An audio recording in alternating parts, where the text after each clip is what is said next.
जेव्हा महाराजांनी सुरत लुटली होती ना, पहिली गोष्ट तर सुरत लुटली नव्हती, सुरतला छापा मारला होता. ज्या लोकांना वाटतं सुरत लुटली म्हणजे महाराज काय चोर होते का, सगळं लुटून आणलं का. 400 वर्षापासून आपल्याच मातीतलं जे सगळं घेऊन गेले होते लक्ष्मी, तीच लक्ष्मी परत आणली महाराज दोनदा. एकदा 66 मध्ये, एकदा 70 मध्ये. लोहगडावरती, लोहगड किल्ला आहे मावळमध्ये लोणावळ्याच्या इथं.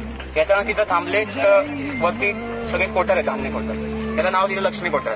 ती लक्ष्मी गेलेली होती, ती लक्ष्मी परत आणली स्वराज्यामध्ये. तिथं जे कोठार आहेत, जर तुम्ही लोहगडला गेला का तिथं बघा, असे 3 वेगवेगळे ब्लॉक आहेत. चांदी इथं ठेवायला, सोनं इथं ठेवायला, मोती इथं ठेवायला, असे वेगवेगळे ब्लॉक करून ठेवले. सुरत जेव्हा महाराजांनी सुरतला छापा टाकला, सुरतच्या इंग्रजांनी लंडनला एक पत्र लिहिलंय. पत्र अजून पण अवेलेबल आहे. तेव्हाचा पेपर होता लंडन गॅझेट, न्यूजपेपर, वर्तमानपत्र. त्याचं नाव आता आलंय लंडन टाइम्स. त्या लंडन गॅजेटच्या महाराज हयात असतानाची गोष्ट सांगतो तुम्हाला. हयात असताना, महाराज जिवंत असतानाची गोष्ट सांगतो. सुरतला गेल्यानंतर ते जे तिथले जे हे टोपीकर आहेत, इंग्रज आहेत, त्यांनी त्यांच्या लंडनला सांगितलं